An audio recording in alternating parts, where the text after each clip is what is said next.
बच्चों last stage पर chapter के एक आध मेथड और बचा है बस।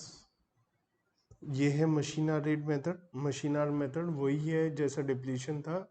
डिप्लीशन में कोल माइन वगैरह से एक लिमिटेड आउटपुट निकालना था। यहाँ पर हमारी मशीन होगी, उसकी लाइफ लिमिटेड होगी, जैसे 10,000 आवर्स वगैरह।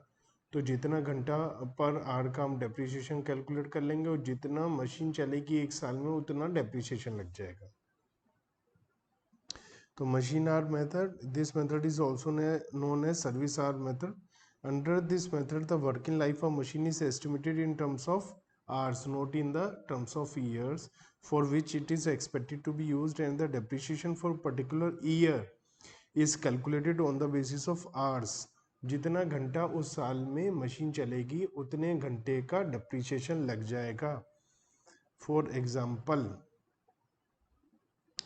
सपोज 20,000 की मशीन है, 1,000 रुपीज़ का स्क्रैप वैल्यू है और हमने सोचा है कि 38,000 आवर्स मशीन चलेगी। तो अमाउंट कितना आएगा? 19,000 डिवाइड बाई 38,000, 50 पैसे। तो 50 पैसा पर आवर हमारा डेप्रिसिएशन लगेगा। ठीक है। सपोज ईयर 1 में मशीन चली 1500 आवर्स, तो 50 पैसे के हिसाब से 750 रुपीज़ फर्स्ट ईयर का डेप्रिसिएशन हो जाएगा। बस इतना सिंपल है ये। Careful and accurate record of total number of hours for which the machine has work in a given period are maintain. तो हम डिटेल मेंटेन करेगी कि इस साल हमारा कितना मशीन चली है। Under this method depreciation is provided by means of fix rate per hour calculated by dividing the value of asset by the estimated number of effective hours during the useful life. This method is considered to be appropriate for costly planter machinery, aircraft, etc. तो क्या है step 1 में cost minus residual value divide by useful life, और फिर depreciation कैसे निकालेंगे? Actual hours into rate पर depreciation per hour जो हमारा स्टेप 1 में निकला था। अलग से कोई इलस्ट्रेशन या एग्जांपल मैंने इसका नहीं दिया। नाउ हमारा नेक्स्ट मेथड है रिपेयर प्रोविजन मेथड। बच्चों शुरू में हम डेप्रिसिएशन लगाते हैं, न्यू एसेट पर रिपेयर बहुत कम होती है और बाद में रिपेयर बहुत ज़्यादा हो जाती है, डेप्रिसिएशन कम हो जाता है। तो एवरी ईयर इक्वल अमाउंट जाए उसके लिए हमारी एक टेक्निक है। इस मेथड में हम थोड़ा सा डिफरेंट टेक्निक से काम करते हैं। रिपेयर प्रोविजन मेथड में takes into consideration not only the cost of the asset but also the estimated cost of repair to be affected during the useful life of the asset. बच्चों जैसे हमारी total cost को हम number of year से divide करके life की हर साल का डेप्रिसिएशन लिखते हैं, लेकिन उसकी डेप्रिसिएशन की अमाउंट स्ट्रेट लाइन मेथड से हर साल इक्वल आती है, लेकिन एक्चुअल में तो ऐसा नहीं होता है ना कि हर साल सेम डेप्रिसिएशन लगेगा, लेकिन हम इक्वल अमाउंट लिखते हैं। ऐसे ही रिपेयर प्रोविजन भी अलग अलग ईयर में अलग अलग अमाउंट आएगा, लेकिन हम क्या करेंगे पूरे लाइफ का एस्टिमेट करेंगे रिपेयर और उससे नंबर ऑफ ईयर से डिवाइड करके हर साल इक्वल अमाउंट लिखेंगे सो दैट हमारा प्रॉफिट कंपेयर हो पाए पिछले साल से इस साल में। सेलिएंट फीचर क्या है? टोटल कॉस्ट ऑफ रिपेयर हम एस्टिमेट करेंगे। तो हम जब डेप्रिसिएशन की अमाउंट निकालेंगे तो ना केवल original cost divide by minus residual value divide by number of year life करेंगे एसेट की, हम साथ साथ estimated total cost of repair भी ले लेंगे। The amount of depreciation is debited to P&L account and credited to provision for depreciation and repair account. तो indirect method में हमारा क्या होता था? Provision for depreciation. यहाँ पर हम provision for depreciation and repair account लिख देंगे। The actual amount incurred on repair and renewals is debited to provision for depreciation and repair. जो एक्चुअल रिपेयर होगा वो P&L में ट्रांसफर नहीं करेंगे क्योंकि P&L से तो ऑलरेडी हमने प्रोविजन बना लिया है, तो उसे प्रोविजन में ट्रांसफर करेंगे।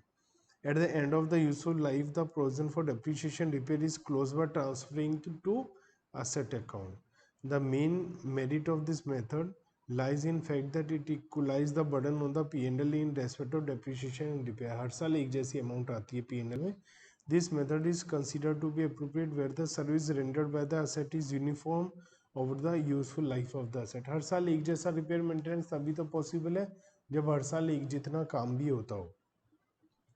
क्वेश्चन नंबर 20 करते हैं, उसमें हमें समझ में आ जाएगा कि इसे क्वेश्चन को कैसे करना है। क्यू लिमिटेड ने परचेज किया 70,000 रुपीज़ में 1 जनवरी 2021 को 10,000 freight insurance carriage inward installation के एक्सपेंस हुए। ये अंदाज़ा लगाया गया कि लाइफ 4 साल की है और इस दौरान 30,000 रुपीज़ रिपेयर मेंटेनेंस में खर्च होंगे। इसकी स्क्रैप वैल्यू 10,000 है। एक्चुअल रिपेयर जो हुआ वो बता रखा है। At the end of the useful life scrap value asset 5,000 मिला। हमें machinery provision for depreciation and repair account बनाना है। तो बच्चों बनाते हैं मिलकर, आप भी करिए मैं भी करता हूँ जल्दी से। तो हम लोग मिलकर बच्चों करते हैं एक जैसा काम, ठीक है। तो एक बनेगा मशीनरी अकाउंट और एक बनेगा 4 साल के लिए बनाना है हमें।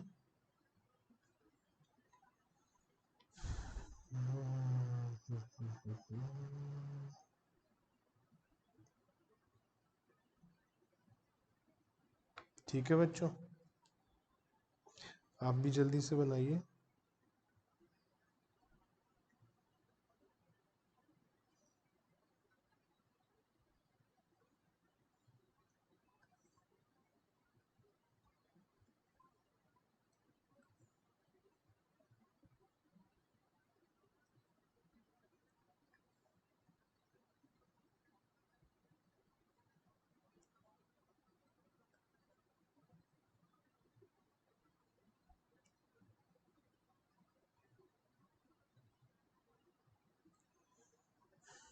एक मशीनरी अकाउंट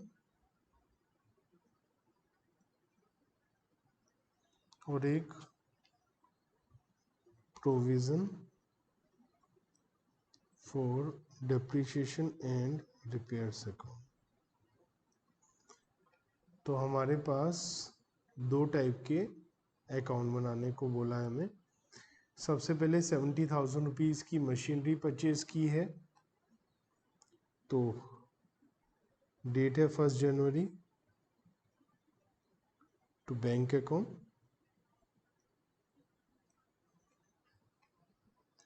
तो इसमें आ जाएगा 70,000।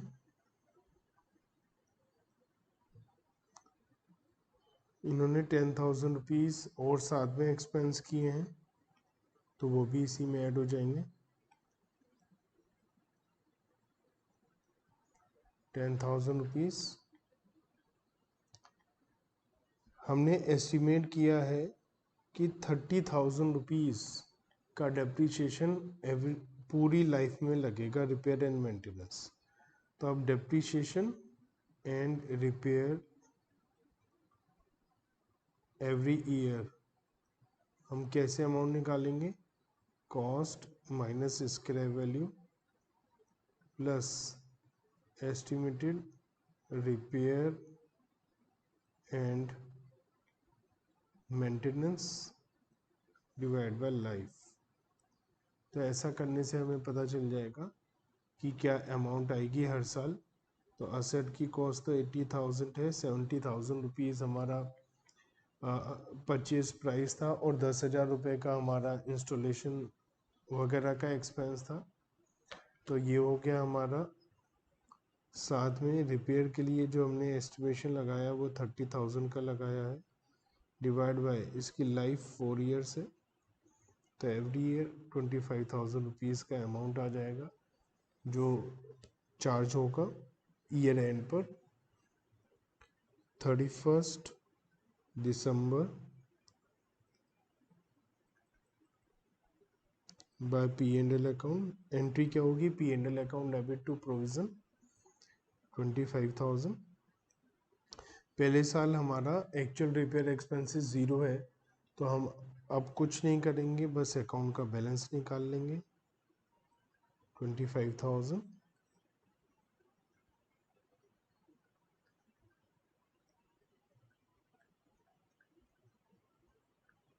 To balance carry down. Asset account का बैलेंस 80,000 आ रहा है।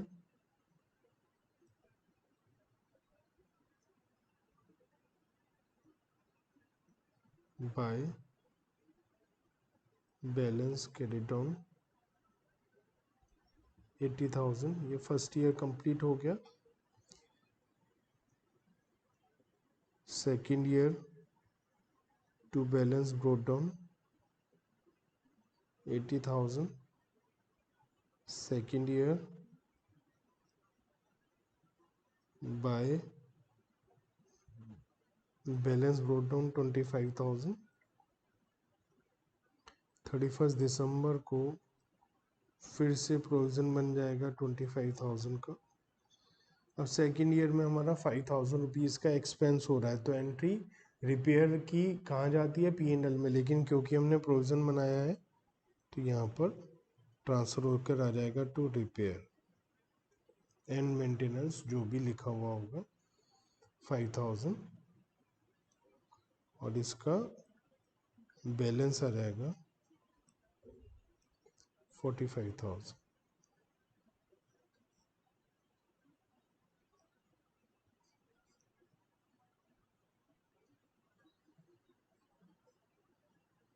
असेट अकाउंट का बैलेंस 80,000 ही आएगा,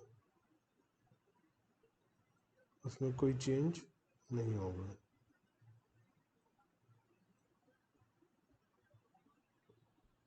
अब हम थर्ड ईयर पर आते हैं। असेट का बैलेंस आ जाएगा टू बैलेंस ब्रोट डाउन 80,000।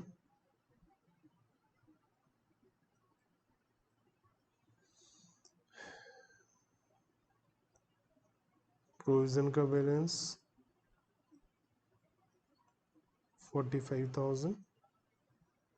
अब हमारा फिर से वही होगा काम, बाय P&L। तो एक्सपेंस हुआ है थर्ड ईयर में 10,000।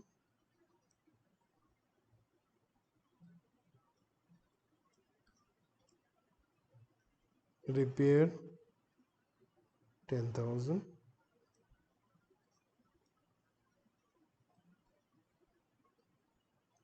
To balance carry down 10,000।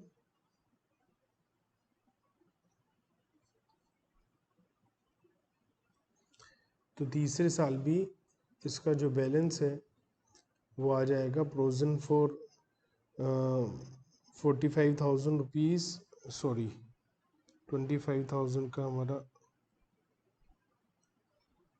70,000 minus 10, तो 60,000 का हमारा बैलेंस आ जाएगा। यहाँ तो बैलेंस 80,000 ही रहेगा।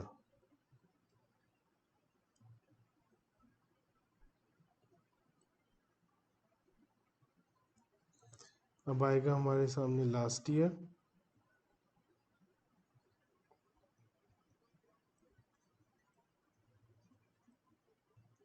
To balance brought down 80,000।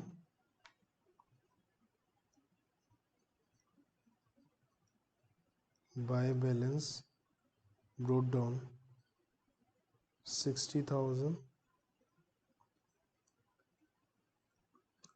फिर से 25,000 रुपये का प्रोविज़न बन जाएगा, और आखिरी साल में जो खर्चा हुआ वो 15,000 हुआ है।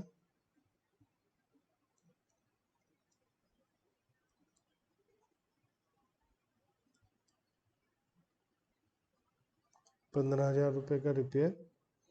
लास्ट ईयर में लिखा है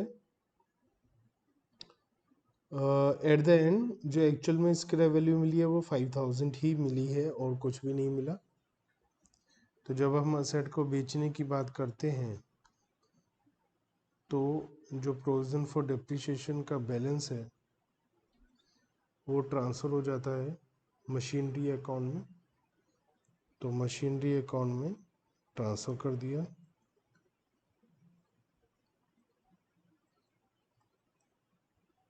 $70,000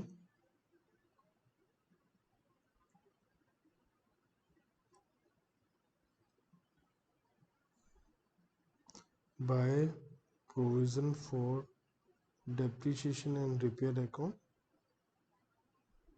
70,000 70,000 इसलिए क्योंकि हमने सोचा था कि लास्ट में से स्क्रैप वैल्यू 10,000 होगी, 80 माइनस 70 10,000, लेकिन वो हुई नहीं। स्क्रैप वैल्यू से केवल हमें मिला है बाय बैंक अकाउंट स्क्रैप 5,000, तो हमें 5,000 का स्क्रैप मिल गया है। आउट ऑफ 10 मिलना चाहिए था, 5 मिला है, तो हमें लॉस हो जाएगा 5,000 का।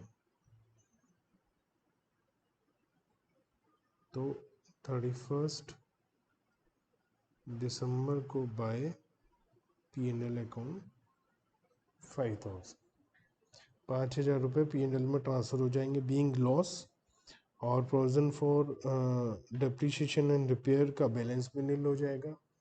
तो ये था हमारा provision for depreciation and repair method.